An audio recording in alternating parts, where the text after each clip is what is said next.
Hey everyone, welcome to the Black Podcast.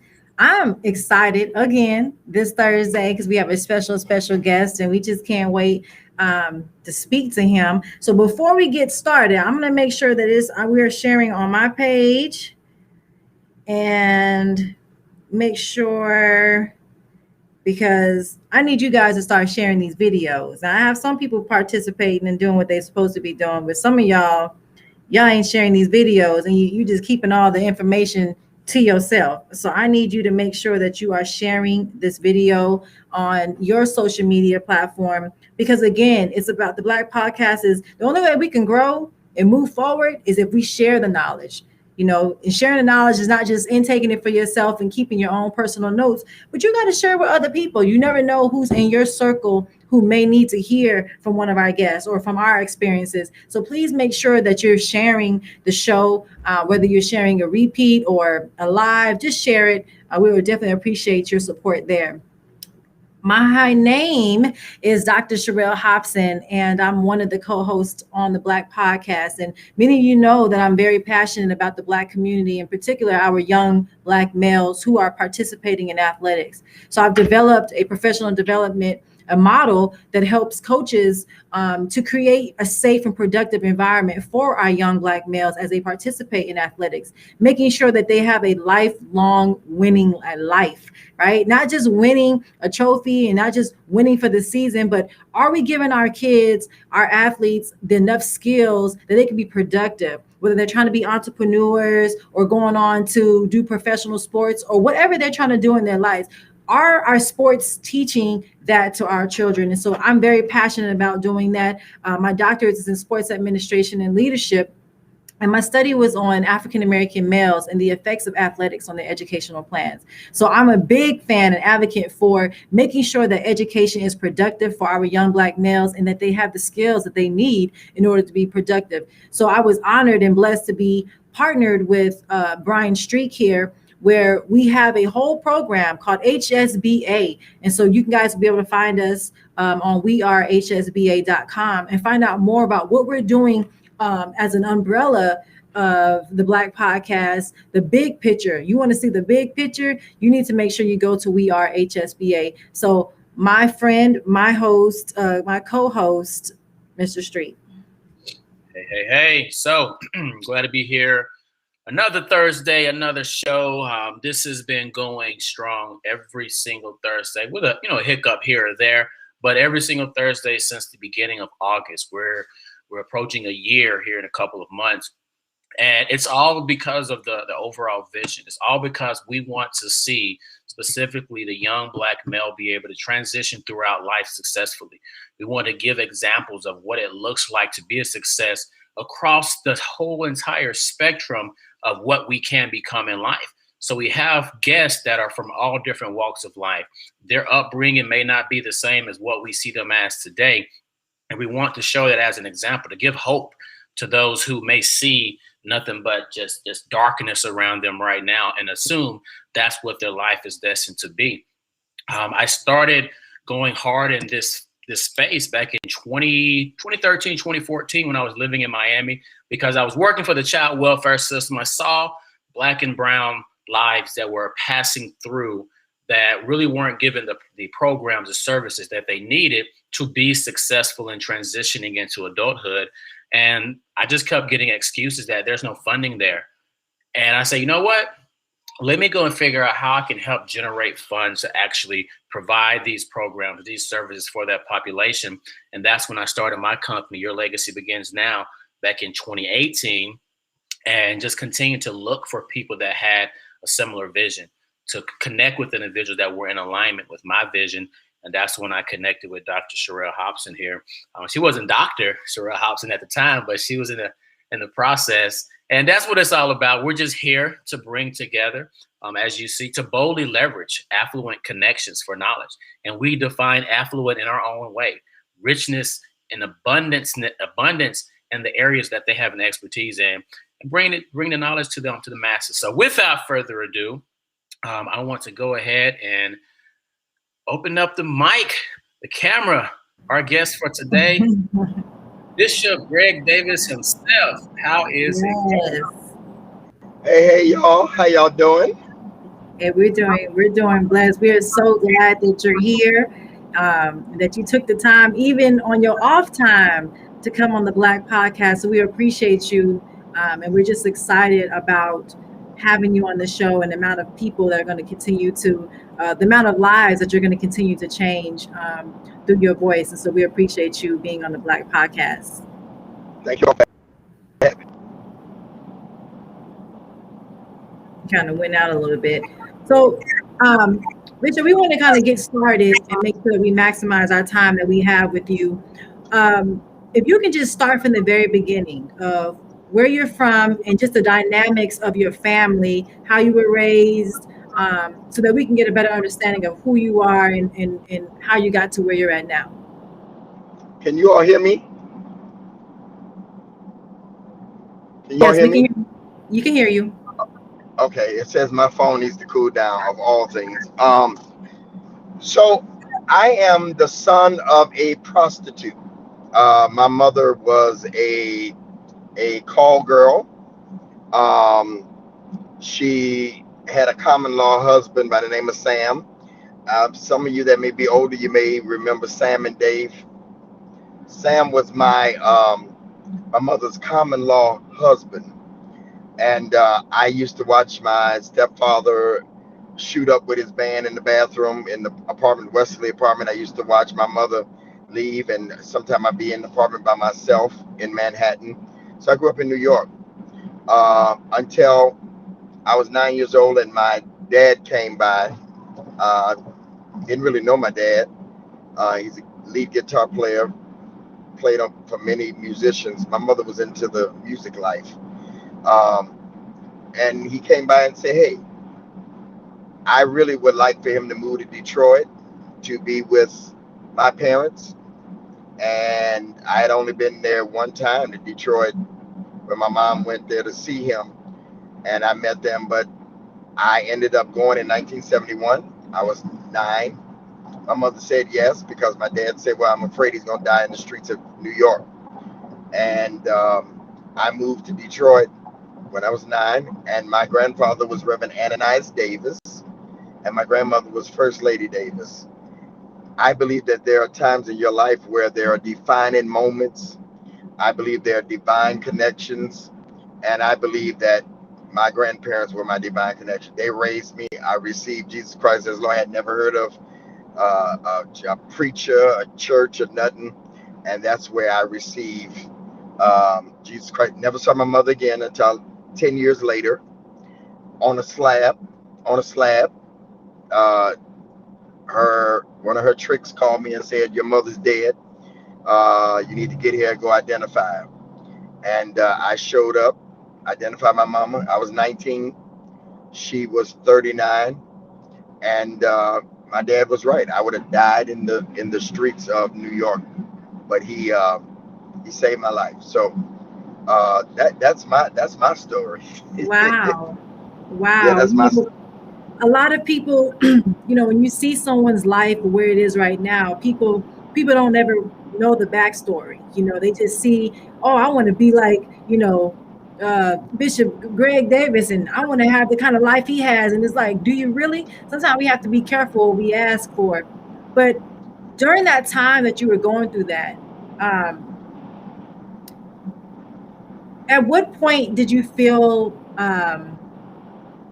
I guess open enough to say, hey, this is how I grew up, but this is who I am now? Because a lot of times, they always try to identify where they're going or where they're at because of their past. Oh, because my mom or because of my dad. And people have those type of, reasonings behind why they're not doing the things that they want to do in life. Can you explain or talk about that experience for you? Like, how was that transitioning to your life and then accepting how you grew up? Even in growing up, I am the kind of person, and I've been like this all my life. I just don't cry over spilled milk. Um, I did. My mother didn't send me to school hardly ever. The truant officers were always there, and so when I got to Detroit, I started school one year behind. I never let it affect me. I graduated with honors in high school, and I was the first one in my grandfather's house to finish school. My father and his sister, which was my auntie I was raised with, they stopped in the 12th grade. I just never pondered or worried or overthought. I'm still the same way today. I just never let that be a crutch. I hear people all the time saying, "You don't know what I've been through."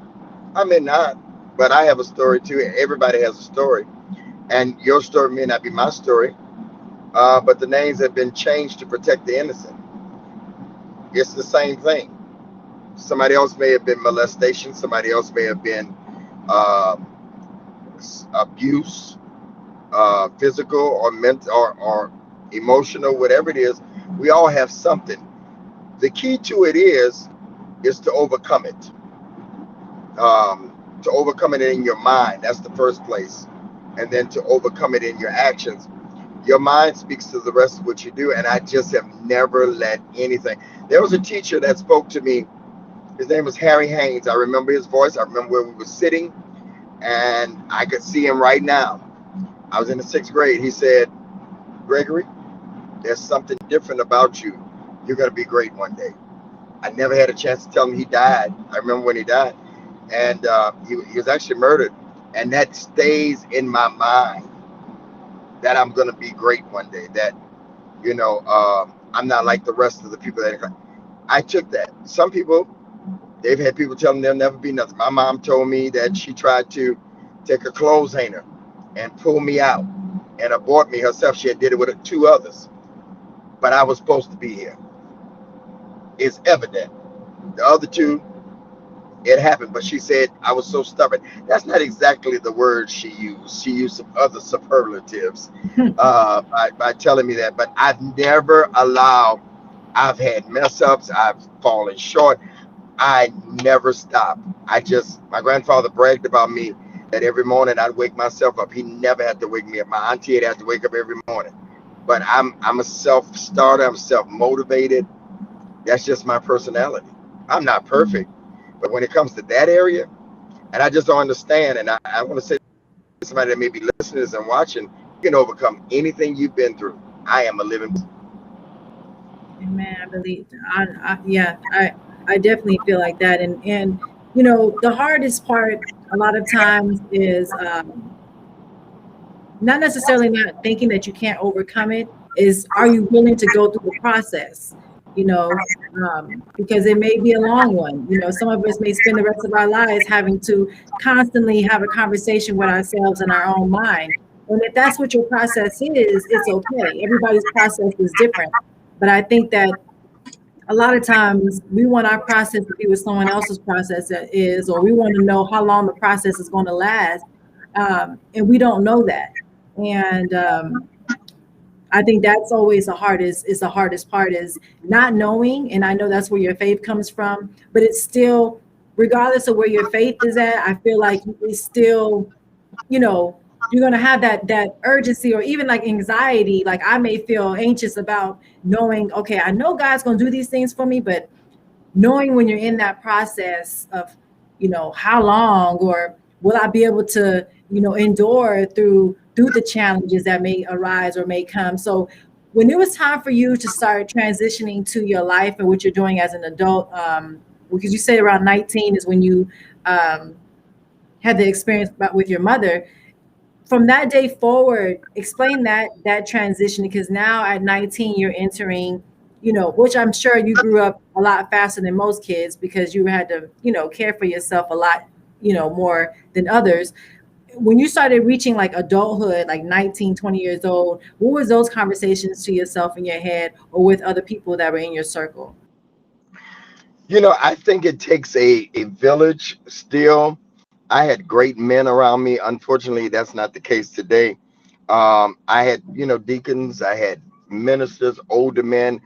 On Saturdays, we go to the car wash and wash. We go to church and wash cars. We had car wash. We had bake sales, and all the ladies would be in there with the young women talking to them, and I would be out there with the men. They would be barbecuing, we'd be car washing, and I, you know, I was the janitor at the church, so I had a lot of interaction with great men that unfortunately, again, we don't have that. I remember going to the Sunday school convention with an older man by the name of Mr. Deacon Brown.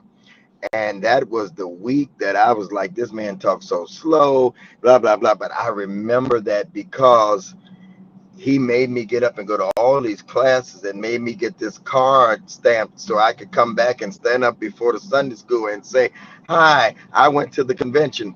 But it put some stuff in me. Those kind of memories make you and mold you. I remember working at before I left New York for a man by the name of Oliver. He owned the gourmet store across the street from our building on 54th Street. A black tall man with salt and pepper hair, and him and his wife. In that had to be 1970, 1969. Can you imagine a black man owning a grocery store? They call them bodegos now, or delis. And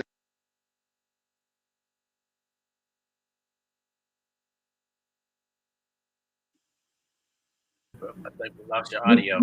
You got muted. Hold on.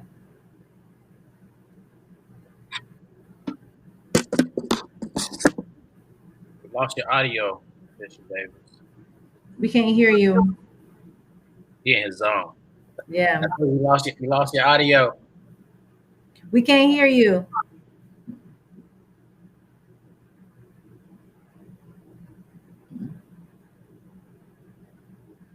Hopefully it's not the fact that his phone was heating up.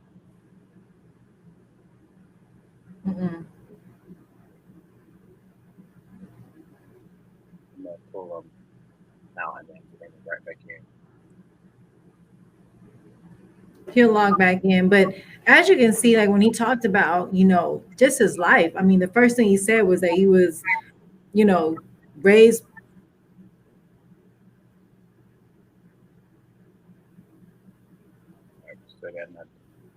Yeah, maybe it's a signal or something.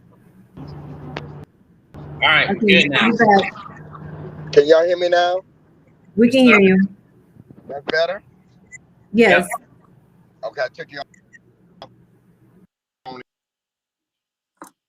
Oops.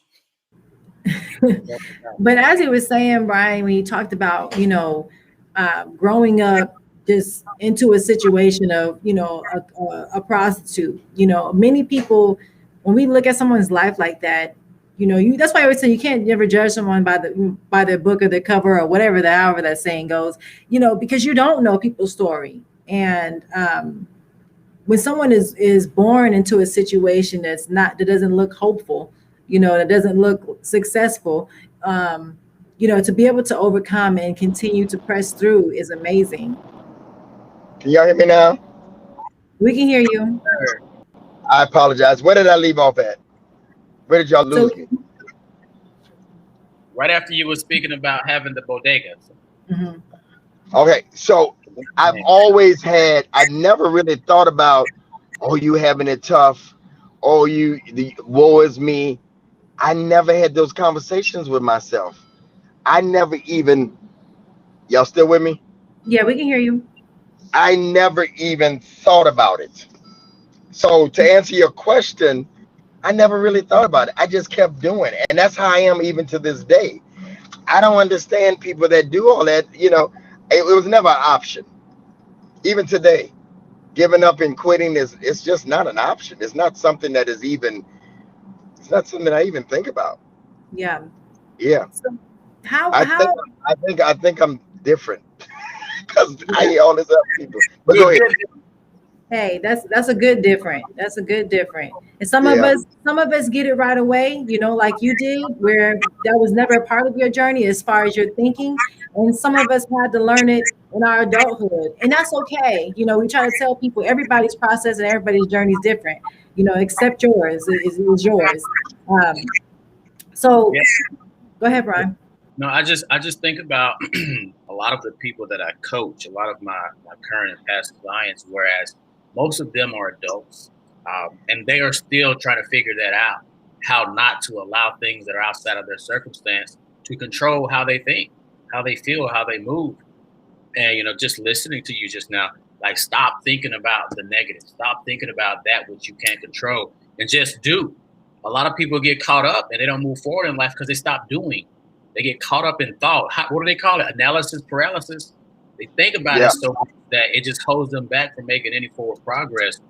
So just the pure fact, I mean, it makes me laugh, the fact that, you know what, all this that I went through, what I am a product of, I don't let any of that faze me. Like, I'm just going to keep doing and doing and doing. So I really love that mantra. I love it. So I know that you talk a lot about, relationships. Can you talk about, and then you be, I had to get my notepad on a couple of your videos, but for my own self. But but I want to know, because people say stuff like, how a man treats his mother.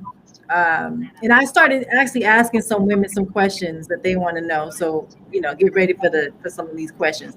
But let's do it. so how does, people always say, like, look how a man treats his mother, is how he would treat a woman. And I don't know if I always agree with that, because sometimes I feel like moms shape their sons like their husbands. They don't really shape them to be husbands. And so I don't know. I mean, when you start getting into this relationship space, what was that conversation like for you? Because of the image because of some of the women that may have been in your life, like what was that transition for you, going into speaking more on relationships and being so passionate about, everything that you talk about when it comes to men and women and the right man and the wrong woman and everything else? So, first of all, I disagree with you respectfully that I do believe that the way a man loves his mother, treats his mother, that's the first woman that he deals with. For me, my grandfather was my hero, but my grandmother was my shero. My grandfather named me and my grandmother Aces. So much so that when my grandmother passed, I had a big old flower up front and it said my ace. I was very close to my grandmother. My grandmother, they were from Mississippi, Yazoo and Belzona, Mississippi. Grandmother was first lady, big hat, boom, boom. My grandmother was probably not even 5 feet tall. My grandfather was 6 feet tall. That was the first example I saw of a woman. That was the first example I saw of marriage. 60-something years they were married. Yeah. That was the first example I saw of a family. And my grandfather had a girlfriend. She was on the moon, because my grandfather was always with my grandmother. And my grandmother had 2 jobs. Yeah. My grandfather, he was a construction worker and he was a pastor, but my grandmother said, and he made enough money. My grandmother was like, I want my own money. She worked in the morning for Mr. Drumming, who owned the car dealership, cleaning his house. In the evening, she cleaned offices, made good money. My grandfather was home every day to take her to work. That was the example that I saw. Yeah. And he loved it. So I did love my grandmother so much. She taught me a lot. She taught me how to go play the lottery, believe it or not, the first lady of the church. Anyway, that's another thing. So my relationship journey started because I failed at what they succeeded at. And I could not understand how in the world did I fail a 20-year marriage. Well, because I put everything first but our marriage. It was my fault because I let us get out of control. We started churches. We helped start an organization called Full Gospel Baptist Church Fellowship, Bishop Paul Morton. We did everything but us. So we got out of bounds. So after 20 years, we looked at each other and said, we ain't got nothing to talk about. Yeah. We ain't got nothing to say. We had 2 churches, one in Delaware, one in Pennsylvania. Plus, I was helping my grandfather's church. I just had started on the Word Network with my television career, Christian television, major conferences. And she woke up one night in the middle of one of our major conferences. We had people from all over the world at our church. and saying, what is it? What is it? What is it? If you don't want me, let me go. We didn't get into arguments. We didn't have nothing but that. Yeah. And so we made up our mind that we were better apart. Yeah. We did have one thing that most people don't have, though. And and when I say that, as far as how he treats his mother, like I definitely, believe in what you're saying, and I agree with that. I just think that, like, how my father's relationship was with his mother and how mothers were then, I feel like are different than how mothers are now. Oh my God. And parents in general. I feel like more parents now are more being friends than they are being parents. And so I guess that's what I mean by when I said, because if you look at how a man treats his mother now, you look at their relationship and it doesn't seem like a father a son and a mother relationship. It's almost like they're friends. So those conversations about how to treat a woman, what should you do for a woman, those things don't come up because they're talking about generic. Well, most of the time they haven't been treated like that. They don't have. There's no father in the home. So you're talking from theory. Yeah. You're talking from, okay, this is you. This is Bishop, is your window down? No, ma'am. Or is that the air conditioner? Oh, let me turn the air down. Hold on. I'm so sorry, y'all. It's okay. He got that good air conditioner. It's blowing I know. hard. I'm getting cold just talking to the. Is that better? Yes. Thank you. So let me agree with you just a little bit, because at that point, so my demons never cheated, never did nothing. My demons of not being able to probably be in a relationship is not from nothing to do with mother. My demons had to do with my daddy. You know what I just found out in the last year, my brother, my sister, is that no matter what I do, what my grandfather did, I still got my daddy's blood in me. And Papa was a Rolling Stone. I still got my mama's blood in me. You can have an example all in front of you, because I got to thinking about that. I done been married more than once. 20 years one time, 1 year. And that's a whole nother story. And I'm in the middle of a pandemic and I'm still single. Why? I still have my daddy's blood and my mama's blood running through me. There's something to that. No matter how saintly the people were that raised you, you still got the blood. And I believe that. So yes. I started the relationship journey after the 20-year marriage, and I started tweeting. There was no Instagram. I don't think there was even Facebook. I started tweeting. The first tweet I made was, in order to find the right one, you have to become the right one. I kept tweeting and tweeting. Then I stopped, and then they went crazy. So 10 years later, it's a 4-day clubhouse room. It's YouTube chat. It's books. It's interviews. It is people that are sharing my stuff all over social media. I be scrolling sometime trying to put myself to sleep, and I see my stuff all over the place. So believe it or not, I spend probably 40% of my time or more building content, and it's a demand for it. I wouldn't be on here. Yeah, absolutely. Yeah. So that's where the journey started, from my failure. And there are those that attack me and be like, you failed, but you want to talk to somebody that failed so that you won't make the same mistakes. And men are in my DMs all the time asking me advice. Mm-hmm. So yeah, that's how it started. It started through my failure. Yeah.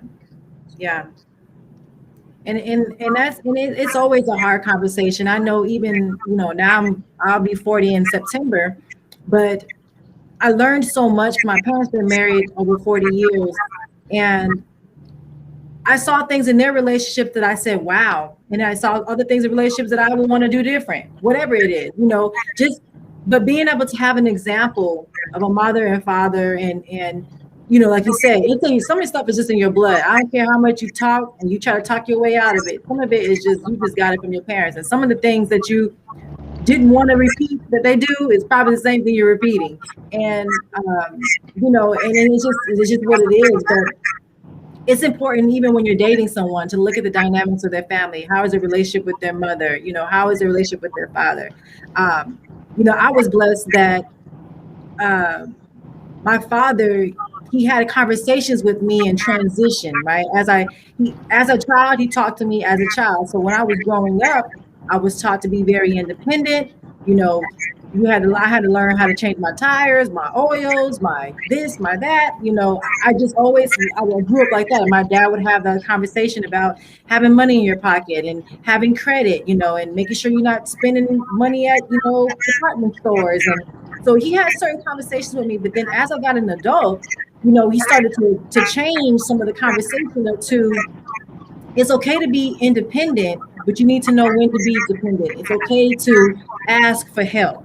It's okay to say you don't understand something. You know, it's okay to allow someone to do for you.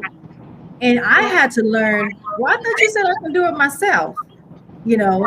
And so I had to learn as an adult, as a woman, hey, there's a lot of things that I can do on my own, but I'm at the point where I'm comfortable enough to say, hey, do you mind doing this for me?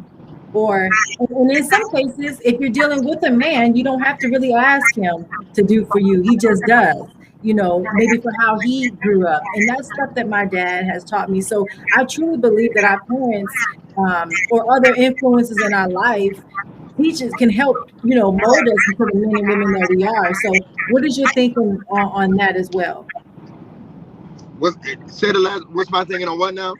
Like, what is your thinking on, you know, when you talk about the relationships or people, different influences in their lives? So the conversations that mothers and fathers had before and conversations that mothers and fathers have now, do you feel like the type of influence that the young men and women have now is because of the type of relationships they have with their parents? Do you, like, where did that disconnect come from? Because there is definitely a disconnect. You know, can you hear me good now? Can you hear me? Yes, we can hear you. Okay, so I was thinking while you were talking, I dated a young lady who has an amazing relationship. Literally, her dad is her hero. Her mom and her are best friends. Get great advice. But watch this. That doesn't guarantee that you're going to make the right choice for your own life. I totally agree. Sometimes, I don't want to act like I'm preaching, but sometimes we rebel just for the sake of rebelling and pick something different. Because there's a lot of women that want bad boys.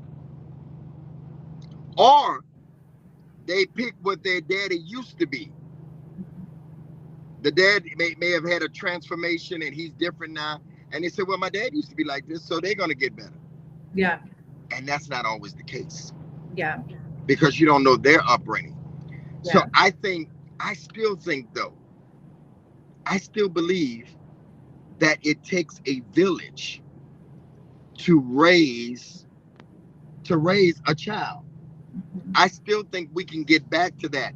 And even what you all are doing, even what you all are doing, as far as the podcast and what I'm doing, where they can't get it at home, maybe they can get it from things like this. Yeah. I mean, because everybody's talking relationship now. You got to be careful where you listen, because there's a lot of stuff out here that ain't, they talking our women any kind of way and all kind of stuff. Yeah. Yeah. And But it's a lot harder. I think things like this helps what it is that to help give information and our testimonies and our stories. Absolutely. I would totally agree with that. Yeah, and that's the thing. A lot of us, you know how, I mean, there's been scientific proof that states a young man needs a positive male figure in their life for their brain to fully develop. So, you know, whenever they're being developed, or whenever the influences are the guys out there on the street corners, then their brain isn't going to get everything that they need And until someone comes into their life, that's the only time that they're going to see something else exist. Just like your story. When you were in the streets of New York, you had no idea about this church life. You had no idea about these preachers and such. But once you were exposed to that new, there was something new that you could strive for. And a lot of us, especially, I'm going to say especially here in the South, we are so quick to point at someone who's doing it the wrong way, but we're not as quick to give them an example of what the right way is. And one of the things that I used to see coming up in church all the time is if you didn't have on your Sunday's best, you were turned away. Like you were talking about. Don't go up in here looking like that. But maybe he doesn't have any more. Maybe he doesn't have what you equate as a Sunday best, but he's coming here because he's wanting to get more. So instead of shaming our young men for being who they are, where they are, let's show them something different so that they can eventually become something more. It was once said, I forget who said it, but if you judge a man based on who he was or who he is, you judge a man prematurely. But if you judge him based on who he has the potential to become, you empower him to desire to become more. So we have to position ourselves to show the examples of what can be, and stop just clowning people because of what has been. And like I said, go ahead, go ahead, Davis. No, was it a question? Oh, go ahead. No, we were just talking. We're just saying. We just the meeting people where they're at. Absolutely. And I think that that's okay, but everybody has to be open to, you find, especially now, and I think it's a little bit different when we talk about relationships now versus back then, where now people have so many distractions. Women don't wear halfway wear no clothes. And, men are not talking to their mothers about relationships. Mothers ain't talking to their sons about relationships. And so a lot of people now are coming up with their own list of what a relationship looks like. And you should be checking all these boxes on this list. And when you ask that person or you talk to people, you're like, well, where'd you get this list from? Oh, it's my own, it's my own thinking. They're not, seeking advice. Like even as 40 years old, I talk to my dad all the time about advice. He allows me to make my own decisions, but he gives me his opinion. And even if I don't ask, he's going to inquire about, well, how you're doing, or a relationship that you're in, or, it's like those conversations always are relevant. So I always have somewhere I can tune in or somewhere I can, plug my source in to get ideas off, even if I don't use them, but getting ideas from, I just think nowadays people are coming up with their own list. And it's not a realistic one because of, someone's not going to always be checking all these boxes, that you've created.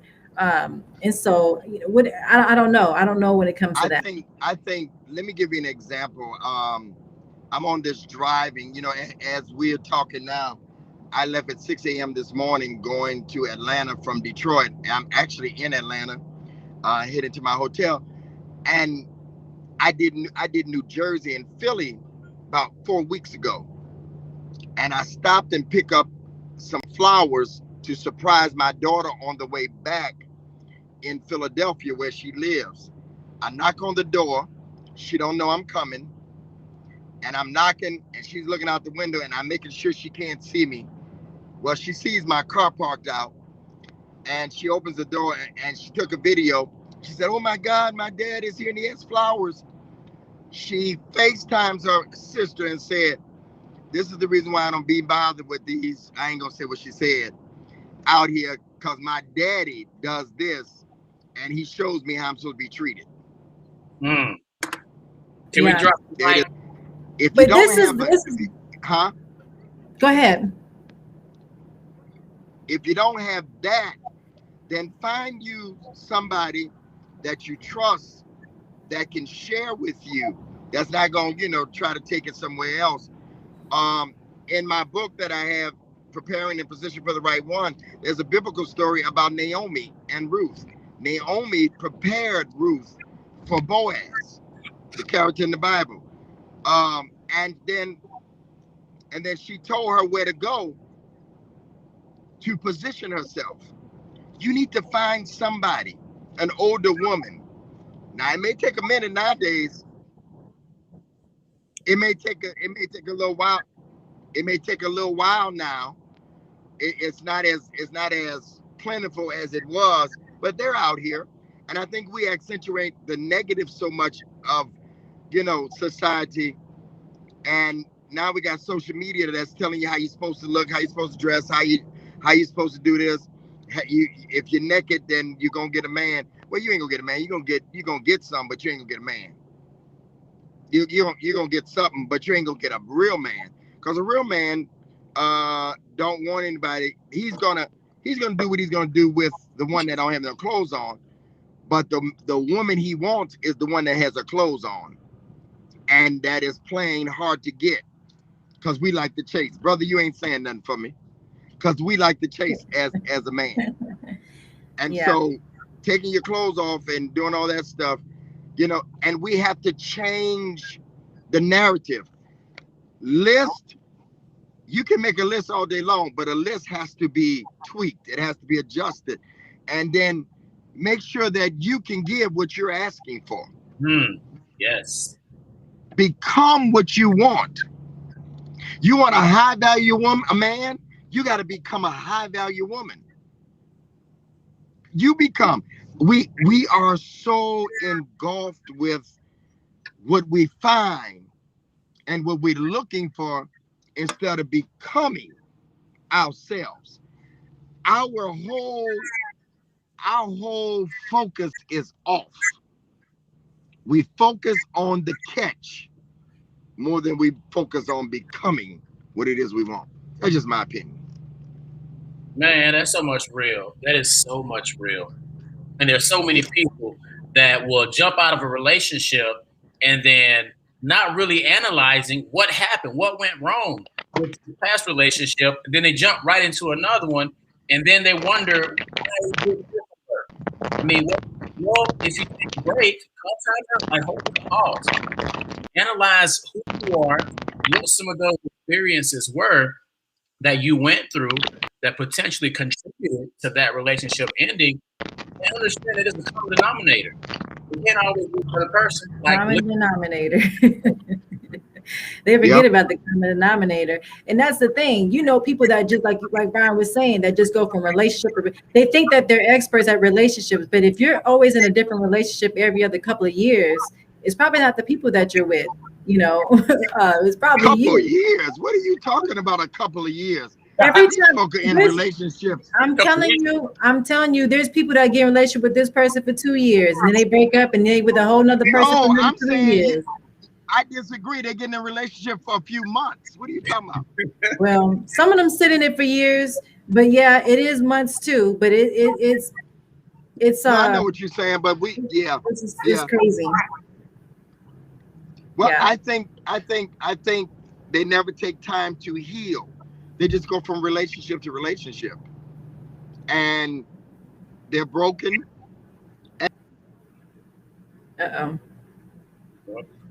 He'll be back. Man, that just made me think about something I saw somewhere on social media, where it said, if you're dating without the intentions of marriage, you're dating with the intentions of heartbreak. Exactly. Like, if you don't see this going the long distance. Yeah. So, yeah. But some people are comfortable with that. Some people are okay with just being in a relationship and just dating, and I've had people tell me that. I've been in a lot of relationships. I know this, I know that. It's like, well, that don't mean that you have grown from them. It doesn't mean that you know more about a relationship just because you've been in several of them, And I think the one thing that I always did, and I have to explain to people, is not that I could have been in a whole lot of relationships too if I chose to be, but a lot of times after a relationship, you should be taking time to like he said, evaluate and deal with the brokenness or the, insecurities or anything that you may need to deal with. But if you're always just thinking that you're finding the next best thing, you'll just be spending your whole life just constantly just looking and searching, because something always looks better. Something always looks fun, and the devil, he likes to present things at the at the perfect time. And I think that is what the issue now is. Everybody's thinking like Bishop Davis is saying is, people are just on the hunt. They just jumping from one relationship to another, trying not to become the person that they should be trying to become, but just trying to be in something, and that's why you hear people now, the last 10 years, they've probably been in 5-6 relationships. It's like, like, and all 20 of those people were wrong, or all 20 of those people weren't the right one, or is it true? And I think that's the hardest part, is finding out, there's things that we have to do in our own self, and becoming who we want to become, so that we can be, I know for myself, a better woman, a better wife, hope, by the grace of God, a better, a good mother. But it's being able to connect with those people and have those conversations.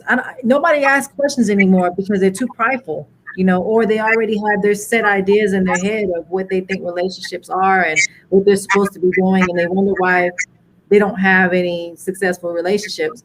But and that would be my question when he comes back is, what is a successful relationship? What does that look like? Because I think that some people have like a certain look. I know a successful relationship is supposed to look like this, but how do you know that? What's successful to me may not be successful to you and yours, and so I would definitely like to ask, Bishop Davis about that on who defines what a successful relationship looks like. So now that you're back, Bishop, I was asking, what does a successful, how does people define what a successful relationship looks like for them? Because I think that a lot of people, they see, I don't know what they see, but then they just define, I know that if my relationship is doing exactly these things, it's successful. So can you go into that of where did we get that from? I think sometimes we look at these pictures on Instagram, and we think that they smiling and it's Hollywood, and I noticed after Jada's thing of entanglement, everybody used that. We're influenced by stuff like that, so we think that that's successful because of the way they do it, and because of this one, and that's not success. To me, a successful relationship is knowing, number one, what it is that you want. You have to know your deal breakers. You have to know, everybody's going to come with baggage. You just got to decide what baggage you want to deal with and unpack. Everybody's going to come with a relationship story, something that you just got to decide what you want to deal with. And success comes when you are consistent. This is what I believe in everything in life. Consistency is the key to anything. A good relationship, a good job, a good career. That is success. For me, knowing what it is you want, becoming what it is you want, and then understanding that even when I get what I want, guess what? It's still gonna take work. So if you don't want to, relationships, my co-host of a lot of the shows I do, she often says relationships are for grown people, first of all. Number two, relationships are for those that want to work. Just because you get this person, I don't care how long you've been together. In order to make it successful, you both have to work. If you don't want to work at it, don't get in a relationship. Don't get married, because it's not just going to be successful by itself. It takes work. You never really learn one another. You are constantly learning one another. Now, the worst thing to do, my brother and sister, is to get in a relationship and you don't know yourself. That's the first thing. People out here getting in relationships, especially the younger, because you get in a relationship, you get married in your 20s, You don't really know who you're going to be yet. You're still becoming for real. And you get in a relationship with somebody and you don't even know yourself. So you get to know this person and you're going through your own changes. Wait until you have a glimpse and a glimmer. Somebody that say, I don't even know my purpose is in life. You shouldn't be adding nobody to nothing. Find yourself first. To thine own self be true. So we bring these people into our life. We're still trying to get to know ourselves. And now we're trying to get to know this human being over here. And God forbid, you have a child and you don't even know him yet. And you're still trying to find you. And you're going through postpartum. You got a lot of stuff going on. And you're still trying to get a career. And you're still trying to do this. No. You have to get to know yourself in order to bring somebody. It will never be successful if you're still learning you and you bring somebody in that you have to learn. And so I say find yourself first and then add somebody, and know that if you're going to, because see, here's the issue. Those that are watching me and are single right now, the only way you're going to be ready for a relationship is that you got to get your mind ready first. You got to get your mind ready and available to let somebody in your mental space. And then secondly, Lord have mercy, I'm about to tear it. I'm sorry, I'm not from here. I'm sorry, y'all. You gotta then let somebody into your physical space. And if you've been single for any given time, you're not used to, because here come this person that you got to get used to now. So it's a lot of things to talk about a successful relationship. That's why when people say they want to be in a relationship and they want to find the right one, you got to be coming. I go back to that every time, because we're in the search for the wrong thing. I just want to meet a man and I just want to make me happy. No, you're going to get a man, but he's going to have so many other things that's needed. So you got to be specific with what you want, because you don't really know if this is the right person if you haven't identified what it is you want. Man, that's did y'all hear all that? So, oh yeah, we heard, and that's so real. I'm a testament of it myself. 20 years old, whenever my son was born, we decided to make the relationship a family unit, and we didn't know who we were. We didn't know who we were. We didn't know what we wanted, and then slowly but surely, we drifted in opposite directions. And that's one thing that I really focus on now. I started a relationship company last year with a partner of mine, and that's the component that I bring to the table. And like you said, the things that we failed at, the things that we didn't do right, we now know as grown folks what don't work. So to be able to pour that into other individuals, look, I did X, Y, Z, it didn't work. So make sure you don't do this, don't do that, don't do this. But in these areas over here, this is what's been proven to bring about success. Figure out who you are, what you want, what your expectations are, what your non-negotiables are. Because if you come into a relationship with someone and those things aren't being met, but you didn't talk about it beforehand, that's when you run into the drama. Can I bring another word in here? Yes, sir. Even after you get into it, there's something else that I have identified, and that is the terms and condition may change. Mm-hmm. See, what happened with my marriage is, of 20 years, the terms and condition change. We had did everything together. And when the word network came and got me, when I started this television career, she wasn't a part of that. We pastored together. We helped build an organization, and we did everything together. And then here I am now on television, even though she had no desire for television. The terms and condition change. Talk over the terms and condition. When I know y'all get these statements or these emails, PayPal is changing the terms and condition, or this one is you need to read because the terms and condition have changed. That happens in a relationship. Yep. The terms and condition change. What happens when you outgrow her? Or what happens when he outgrows you? Mm-hmm. You got to talk about it. The terms have changed. But we just go through life, and now with COVID and people having to stay in, a lot of terms and conditions have changed because now you with somebody you didn't even know because you just shuffled through the days and you went home and went to bed and you really knew your coworkers better than you knew your spouse. But y'all didn't ask me that. Y'all go ahead. I'm sorry. Hey, that's the real. That is so real. Yeah. You know, there's there's so much that you have to offer this space. I feel like we're gonna definitely have to do another episode on this is really speaking in the relationship space because that's one thing that we in the Black community we can use so much more of is some knowledge and wisdom on relationships from those who have been through it. Don't just go to the quote unquote fairy tale people. They ain't gonna give you the real. Like go to the ones that have been through it. That's when you can get the real knowledge on what it is you need to avoid, what you need to focus on. Yeah. And, Bishop, what do you think? I know, like, from a woman, and a lot of me and my girlfriends talk about this. And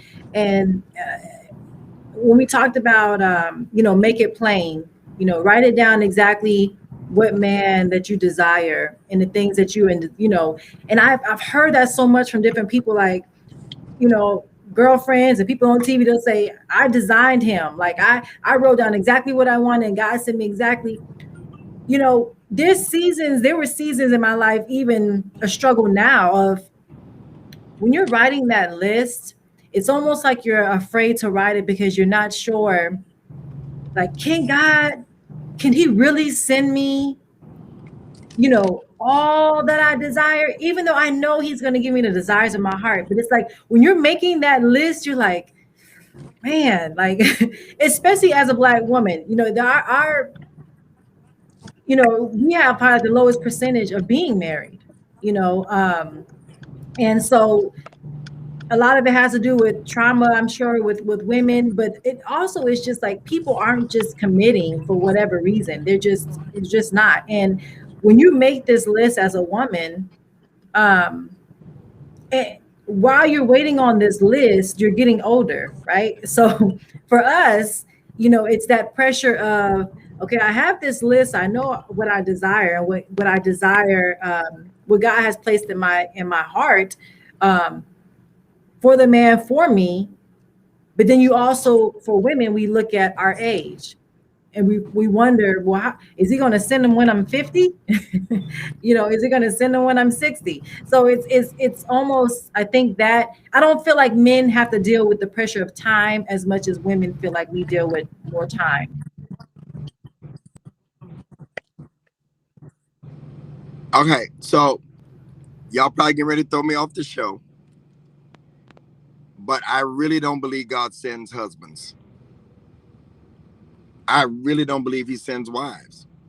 I believe we have the Holy Spirit that gives us discernment to know when somebody, but that comes from knowing what you want. So I don't believe that God just says, okay, I got a factory and I'm sending out what you want. No. It comes from knowing what you want and letting Holy Spirit speak to you and say, and give you discernment. Discernment is one of the biggest keys to anything, to be able to discern somebody.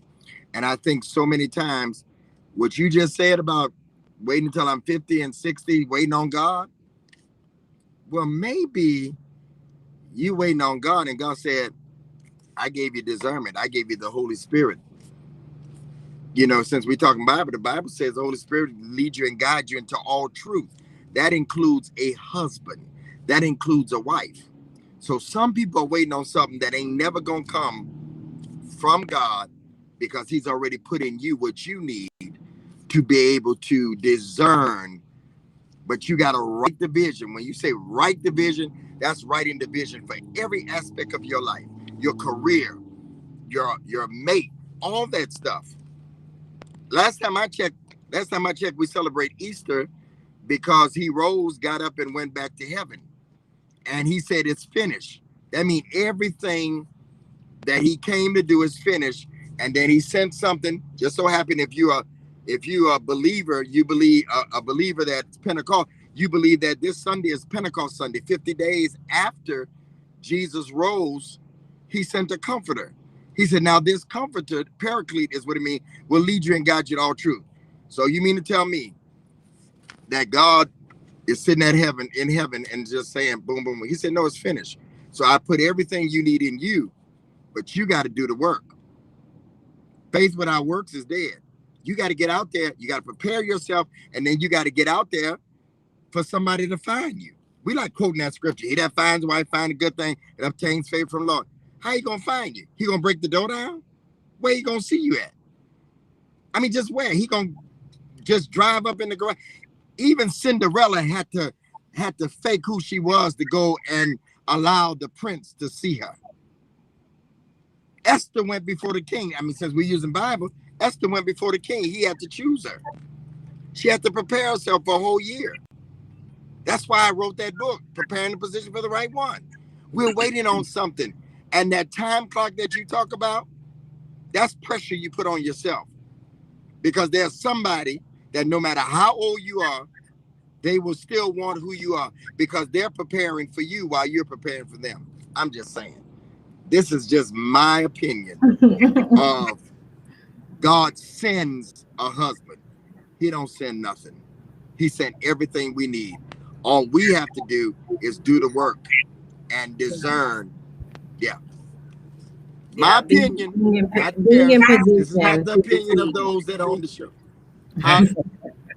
I say, yeah, making sure that we're in position while we're, Yes, ma'am. being in the right place. And for a long time, I would pray that, God, not only pray, but just prepare, prepare and position me. And, it is, everything is a process for everyone. And when you meet someone, I think vulnerability is important. Like you shared your story in the beginning. You may not have to share your story with everybody, but I think it's important to let people know where you're at in your journey and your goals for yourself as a woman or as a man. And I don't think that we do that enough. I think that people come already with the image of this is who I am. I have it all together. I know exactly what I want. I know exactly this and that. And we're not open to be vulnerable to one another and say, hey, these are my struggles, or these are my strengths, or these are the things I love, or these are the things, people come with a list what they don't want before they come with a list what they do want, it seems like. And so I think that it is, but dating is a different time now, as we explained before. You have so many influences of people, of social media, and something's always looking better and bigger on the other side, and people just never get to a place of being happy with what you have. And not necessarily saying that you're not settling, but if what you have is not bad, and that person is growing in their journey as well as you're growing, there's going to be some things, like you said, there's going to be some things along the way that, hey, I'm still working on that, or that person may be still working on some things too. But being open enough to admit to, your story and where you're at in your journey, I think it's important. And a lot of us are not communicating enough about that because of, as a woman, if you complain too much or talk too much, it's like now you're drama. Before a man, if he's venting and being vulnerable, he's looked at as being soft. So it's everybody walking around with their guard up, and no one's growing because we're all just going through the motions. So the becoming is the major part. That is the major part, becoming. And I know I keep saying that over and over again, but it's powerful. Yeah, you got to become what it is you want, and we're not doing the work on us. Yeah, but it's hard to become something if you haven't acknowledged where you're at. If you don't think that you have a problem and you think that you're great, you're probably, how do you become something that you already think that you're at? No, that's good. That's good. And then you keep wondering again why you keep getting in these relationships, and you're the common denominator. You're the common denominator. Ask yourself, who's the common denominator? I'm the common denominator. The reason why it's not working. So yeah. Wow, I think Brian had froze a little bit, but so when you talk about if you want to give us some nuggets on, I know you talk a lot about becoming, but how does a person come to the place where they are becoming, where they are open to becoming? How do they know what the first step is? Because some people may not know, some people think they're at where they are, and you hear that a lot. I am who I am, and this is how I am, and this is how I do it. And, so how does a person become who they want to become if you don't acknowledge where you're at? I mean, I don't even know how to really... You ever go to the mall and you're looking for your favorite store and you got to go to the directory? It says, in order to get to where you want to go, it says you are here. So for anybody that's listening to this, where are you? Where are you at right now? Okay. I believe relationships are lessons. So you need to take every relationship that you've been in and write down, why did it fail? And be honest. What was your part? What was their part? Okay. And from there, you see where you are. And you start working to where you need to be. You even listen to the things that the person said about you, because some of it may be true. Okay, even the things that like I just said, I know without a doubt that my part in the relationship was I allowed us to get out of control. I allowed us. So I know next time if I see things getting out of balance in a relationship, then I'm the one that needs to say, okay, now we need to take some time and be balanced. So I know the things that I've messed up in. So I need to work on me. Not get another person like I had, but I need to work on me. I need to work on me. And so I started looking at what I failed at. What was my part? What was their part? So I won't pick this again. That's the first part of becoming. So what is it that was my part? I work on my part. I work on what I did wrong. Yeah. And that comes from to thine own self be true. And many of us won't look at the man in the mirror. Do I have a bad attitude? What makes me keep picking these same kind of people?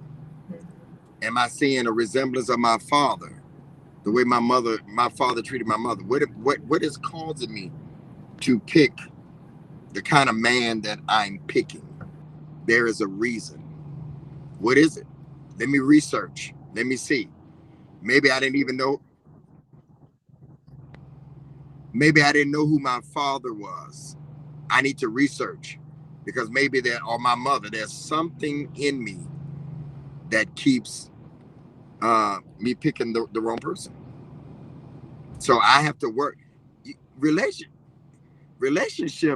I mean, being single is a time.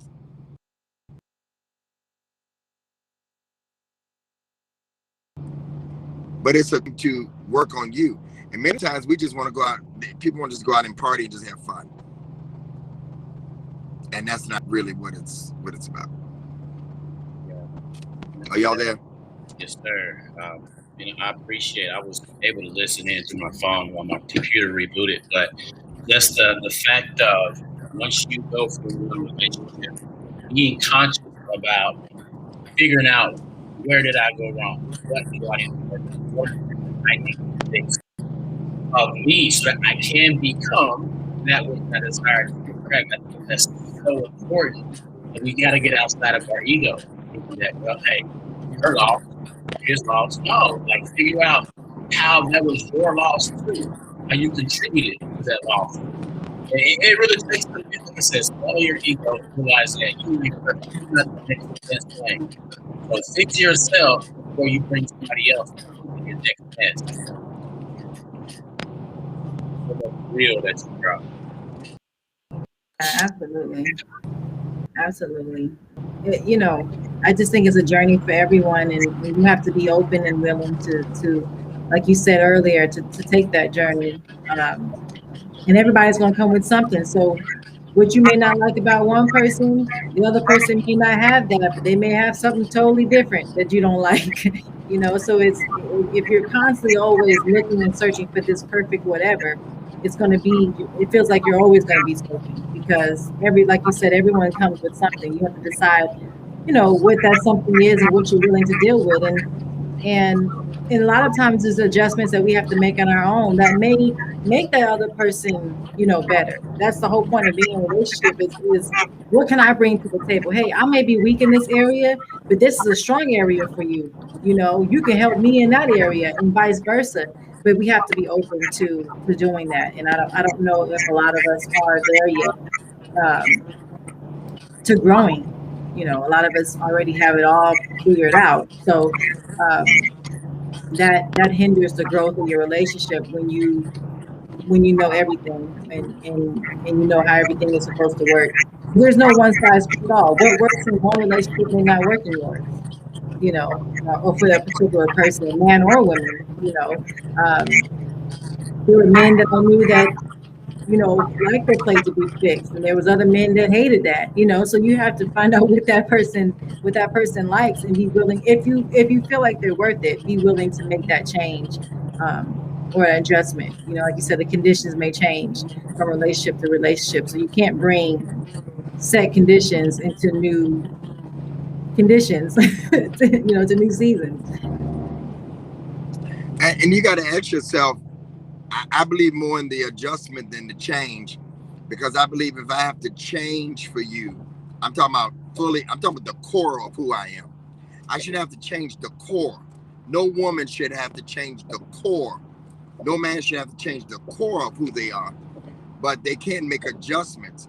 And if the adjustments become too much to me becoming somebody that I'm not, then I may not be the one you want. And that's all right. Because I believe if you're single, you might as well get what you want. Why would I settle for something less than what I want? The problem is we get tired of being alone, like Al Green. I'm so tired of being alone, so tired of my own. Yeah, we want it now. And you said something just now. It's a journey. It's a journey. You get more on the way than you do when you get there. What do I mean by that? You learn stuff on the way of the journey. It's a journey to a destination of fulfillment of being with somebody that enhances your happiness, because can't nobody make you happy. They enhance your happiness, you know. And so at the end of the day, you just have to enjoy the journey. But I don't believe there are 7.9 billion people in the world, and I have to end up with somebody that have to become somebody that I'm not. Nah, I don't believe that. I just don't. I can be uniquely me, and that person is going to love me just the way that I want to be loved, the way I want to. I just think that sometimes we make all these changes for somebody that's not even worthy or worth it, but because we settle. When there's so many other people stay with people that they can't even get along with, when there's somebody out there that you can get along with. But because of desperate, thirsty, and that's men and women, then I'll be whatever you want. You don't like red, I'm not gonna wear red. Well, hell, red is my favorite color. I'm gonna wear red. Okay. I like to watch CNN. I don't like CNN. Okay, you don't like it, but I'm still watching. No, I don't. That makes me sad. Okay, but that may not be the person for you. It's that simple. It's little things that lead to big things. And I think that we allow people to change the core of who we are. That's just my opinion. That's real. That's real. So, I mean, we could go on and on and on. Like I said, we're gonna have another episode. But yeah, I'm gonna come back when I'm sorry. This was a last minute thing. Yeah, no, I feel bad because I like being in front of my computer with my mic and you know. It's all great. We like to keep it organic. But you said you were in Atlanta to preach. So let us know, what are some other things you got going on, some things we can tune into, so on and so forth. So I have a YouTube channel, When the Right One Comes. That's my whole mantra, when the right one comes. Over 400 videos there. I've been doing a men's show for 42 weeks this Monday. 7 men telling what they like about women, relationships, marriage, all the way from the age of 32 to 59, 58. All men, different ages, telling for 42 weeks. Coming this Monday. It's at 10 p.m. Y'all can go binge watch on When the Right One Comes YouTube channel. My Instagram is full of content about relationship. You can go to my website, gregdavisshow.com, gregdavisshow.com, and get my book, Preparing and Positioning for the Right One. I have another one coming out late June, The Do's and Don'ts of Dating. I believe dating is getting data. You get data from a person, you decide whether or not you want to go any further with them. Also Instagram, Facebook, Twitter, at Bishop Greg Davis. Content all over the place to connect with me. We definitely enjoyed you, and we knew that you were going to be amazing, and so we definitely going to make sure that we get you when you're in your element and you're at home, and you can. Because sometimes when you get close on your videos and you be getting close, I just feel like you're talking to me. I'm like, I have to change the channel sometime. I'm like, is he talking to me? But I really enjoy the work that you're doing, and I appreciate the work that you're doing and how you continue to pour into people, and this is a part of the journey, is finding people like you that are sharing your experiences so that we can learn from them, and or even just grow from them or learn from them or whatever we need to do from your story. It's amazing, and I just really enjoy the amount of content that you put out, the knowledge that you spit out. And like you said, this is just of your opinion, whether it's right or wrong or indifferent. We can still take the information and make it our own, and find what fits our own personal life. That's what it's about. So I appreciate you, your vulnerability, and sharing your story with us from the beginning to where you're at now. If nothing else, it'll make you think. True. It'll make you think, and thinking is good. It'll expand your mind, whether you agree with me or not.